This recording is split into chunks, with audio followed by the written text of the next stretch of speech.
Evo s nama je Mladen Bartolović. Mladen je na kraju pobjeda 3-2 u jednoj stvarno zanimljivoj utakmici, ali mislim da je najvažnije to da ste vi ostali na vrhu ljestvice i da mirno možete prespavati zimu. Pa sigurno najvažnije mi je da smo danas pobijedili, ali očito da mi ovdje ne možemo bez neke drame.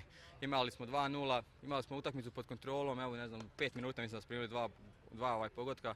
Doveli su jednu nezgodnu situaciju, međutim uspjeli smo se vratiti fenomenalnim pogotkom Johnnyja i mislim da smo na kraju ipak zasluženo pobijedili, da smo bili bolji cijelu utakmicu, ali ponavljam, najvažnije je da smo osvojili 3 boda i da smo na kraju završili na prvom mjestu. Dobro, i ona vaša prigoda za 3-0 je mogla riješiti utakmicu, ali vratili ste se, pokazali ste karakter.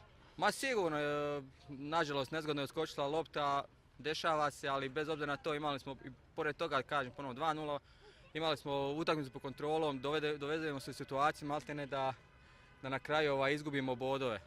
Ali ono što je najvažnije, ostvarili smo cilj koji smo zacrtali, prvo mjesto i evo ja nadam se da ćemo sada provesti lijepe praznike, da ćemo se konačno normalno pripremiti i da ćemo u proljeće ući maksimalno spremni. I napad na prvu ligu na proljeće. Apsolutno, to nam je bio prvi cilj od početka sezone, međutim svi znamo kako smo se na početku skupljali, trener je došao 7 dana prije prvenstva i dosta igrača je došlo tako da ovaj rezultat je stvarno izniman, ali evo sad ćemo imati ispred sebe kvalitetne pripreme i kažem sigurno da ćemo dočekati maksimalno spremni ovaj proljeće.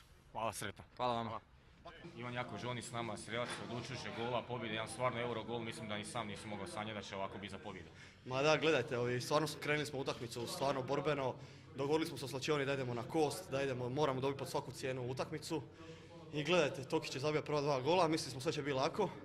Došlo do tog iznenađenja, nažalost nama je malo pala igra, koncentracija i gledajte, ništa, jednostavno primio sam tu loptu u 85. minuti, Tokić mi je otvarao prostor, razmišljao ću li dati njemu ili ću pucati i rekao sam sebi ma šta ću idem pucat pa šta bude.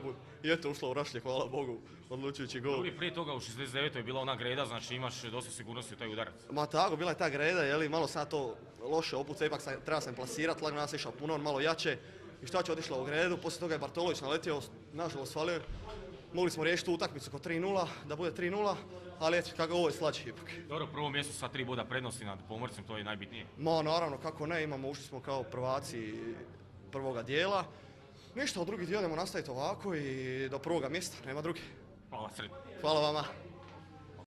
Evo na kraju pobjeda 3-2, 2 pogotka na početku, činilo se možda da će biti dovoljno pa neriješeno, ali evo na kraju pobjeda i 3. gol. Je, točno, svi smo se nakon 2-0 vrhunski start, svi smo se poveselili da je to, ali eto, malo su nas prizemljili, ali ipak zaslužena pobjeda i 3 boda ono što smo htjeli. I prvi strelac lige sada Nestorovskog su stigli sa 11 golova. Pa ne znam da li on zabio, hoće li zabiti, ne znam, a to mene ne opterećuje, najbitnije da zabijam i da mi idemo prema prvoj ligi, to je najbitnije sad. Ne bude bilo koji prvi strelac, samo da smo u prvoj ligi. Dobro, može li Cibalija u ovom ritmu i na proljeće naravno da sačuvate to prvo mjesto što je najbitnije? Po narodu možemo, dobro smo klapa, trenira se super, radi se super, poštujemo se međusobno i to mislim jedini uspjeh i jedinu prema putu za prvu ligu. Osobno je li ovo vaša najbolja polusezona do sada u karijeri? Pa ne znam, eto, zadovoljan jesam, ali ja težim boljemu, tako da moram još i bolje i nadam da će biti bolje. Hvala. Hvala vama. Sam je predsjednik Cibalije, ukratko, sigurno ste zadovoljni sa ovom pobjedom, dobro bilo je na kraju zanimljivo, ali to daje draž nogometu, ali prvo mjesto na kraju. Je, zanimljivo nama znači predinfarktno stanje u zadnje vrijeme. Pa je, očekivana pobjeda, nešto teže nego što smo očekivali, se to desilo, srećom izvrstan Johnny danas, Tokić i ostatak ekipe. Sezona, broj bodova, mjesto na tabeli, ono što smo očekivali na početku i što bi u početku i potpisali. Dobro, ima tu evo i potencijala poput Johnnyja koji je pokazao doista talent, ali može li Cibalija s ovim kadrom izdržati na proljeće ili će biti nekakvih možda još novih pojačanja? Pa Cibalija u ovom trenutku gleda prema prvoj ligi. Možda malo neskromno zvuči, ali u zimskom periodu ćemo gledati, pripremiti se da budemo puno bliže standardima prve lige i da proljeće dočekamo na taj način.